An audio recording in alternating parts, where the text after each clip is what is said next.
Bouncer over to second. Skender flips to Lopez for one. On to first in time. That's the game. Lowen shuts it down on 4-6-3, and the Tin Caps take a tight one.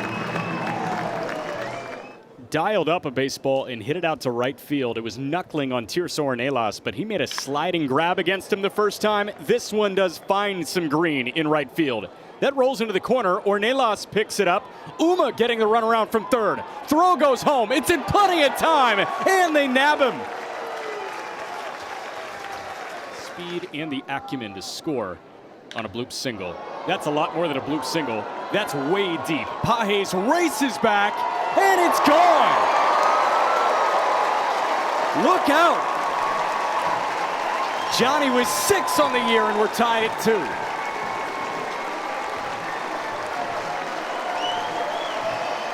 Will say, I just shouldn't fall into a 3-0 hole, but it's a couple of the managers that are still saying so. Nice sliding play by Skender. Gets up on the pirouette. How about that from Ethan at second?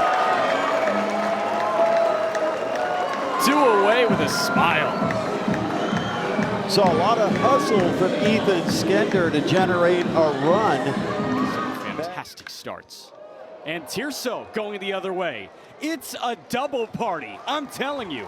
Ornelas, as that bounces off the wall, cruises into second base with a stand-up double. Make it a baker's dozen for Ornelas in 2021. How about the answer for Tirso after Will Brennan just tied him up with his 12th double of the year in the top half of the inning. That's hit hard to a splitting Melion. Flexibility reigns supreme. That might hurt in a couple of minutes. Online at PrecisionGlassFW.com. Curran with a hard hit out to right center. That'll get down in the alley. Kicks off the video board. Ruiz in to score. We got a tie game. Seamus Curran with an RBI double.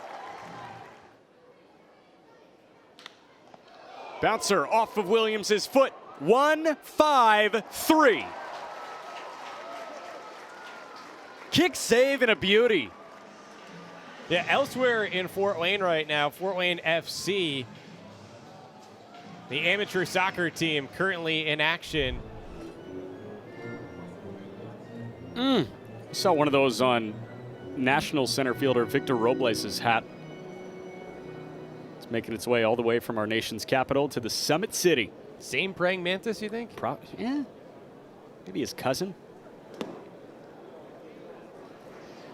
Clark so too. Went upstairs on him. Ray fended it away. Alarcon was running on that pitch. She's odd by how Ray got his hands in on that. Tin Caps have traditionally had the youngest team in the league at Parkview Field. They've had players as young as 17. Never had one quite that young in action. And I thought it was fitting and fun that last night when Tirso Ornelas hit his first inning home run and the team celebrated in the dugout with their brand new swag chain, it was Alarcon who was at the end of the dugout, sort of that greeting line. The last one to wish him well. In the air, shallow left, dropping quickly, but Perlaza ranging in. It's kind of like in basketball nowadays when players are introduced onto the court, pregame starting lineups. You know, you go through the handshake, high five tunnel. At the end is the guy who's usually just the biggest spark plug on the team and maybe the best dancer who's got a different way to dap everyone up, a different handshake with everyone. That's Alarcon in this Tin Caps dugout. Right, got the handshakes memorized. You see it a lot in college basketball. It's always a walk-on. It's never the starting shooting guard. Friendly reminder to book your next birthday party at Parkview Field this season. Birthday packages include tickets to the game, cupcakes from Meyer, a team baseball, and more. Get details at tincaps.com. Still got a tiny bit of daylight left here at 9:34 on Friday, June 11th in Fort Wayne, Indiana, and a couple of Meyer birthdays that we've got celebrating at Parkview Field tonight. Happy 10th to Max Brodock and happy 28th to Riley Heller. And this is a pitching change. It is brought to you by the law office of Harold Myers. Sidewinder, Sam Keating. You know, this is a totally different arm than who we saw the first couple of weeks of the season, Brent. At some point in your career, you have to determine that it's time to almost reinvent yourself. And credit to Sam Keating for finding a way to do that and changing his arm angle. He was an over-the-top pitcher. Now he's almost a submarine style. You could say sidearm for sure, submarine borderline, but dropping down has completely changed the movement on the baseball, and he's become a different pitcher over his last few outings. Keating on Wednesday saw 4 hitters. He allowed 1 to reach. They did not score. So it was 4 up and 3 down with a man stranded in that Wednesday game. That was a loss, and now the Tin Caps are hoping to come back. Jack McMullen, Brett Rump, producer Tim Badgema, and the rest of our excellent crew here on a Friday night in the Summit City. And Keating, yeah, it's been interesting. You know, he was that high 3/4 to maybe even 3/4. When he initially made this move, it was, did he change the arm slot? Holy pie. That's amore. Lots of spoons, too.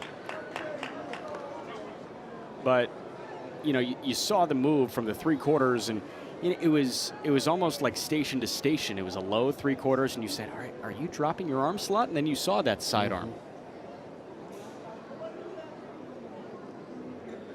It's quickly ahead, 0-2 on Reynel Delgado, and misses just inside. And I think what Keating is getting used to now is some of his misses. When he was 3/4, he would miss vertically a lot. Now, as a sidearmer, when you miss, chances are you're going to be missing horizontally, and you got to be really careful with that. And there's a smaller window for error there. But a nice K for round number 1. That pitch right there is an example of how advanced he has gotten in such a short time in managing that arm slot. Generally, someone that's not used to throwing from the side, they get under that breaking ball. Right. That one he got over the top of. You saw the break down. Instead of it staying flat and on the same plane, it broke down and in. Beautiful pitch in a good location to get the first out in the 8th. And if you get under it, we've seen Tyler Rogers in San Francisco do that with almost that rising slider. But, I mean, Rogers is a dirt scraper. He's a true submariner. Keating not there yet.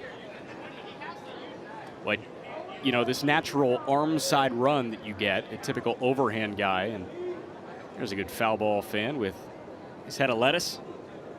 Keating's working on it.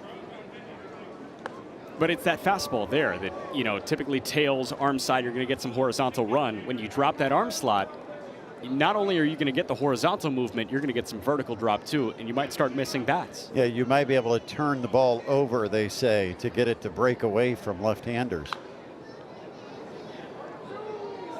Victor Nova behind 1 ball and 2 strikes.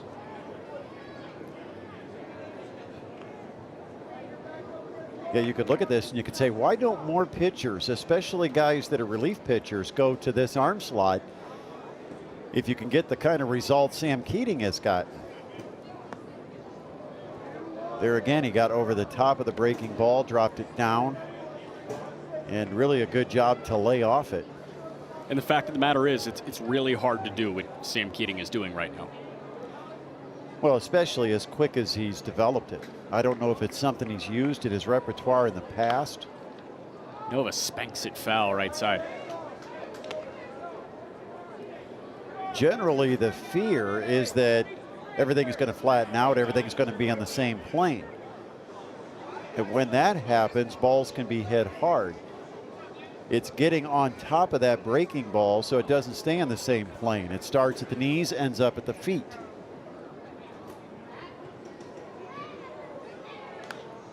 Two fouled away. That was the fastball that had the little bit of run, like you were saying. Gets a ton of dive, gets a ton of break. Nova 1 for 2 with a walk. Had a Q shot infield single his first time. It's part of a 4-run first. Check swing. Yes, he did. Back-to-back Ks for Keating in the 8th. Hey, if you're Jimmy Jones, if you're Anthony Contreras, you got to be so happy with the outings that Cody Tyler put together before Keating. And now, I know we're early in the outing, but Sam Keating with back-to-back punch-outs. This is really exciting for a bullpen that has been the worst ERA-wise in High A Central. 3 mature pitchers going to the mound tonight. Wasn't the best night for Gabe Moser. He wasn't the worst night. He had some really good pitches, just had a few runners reach.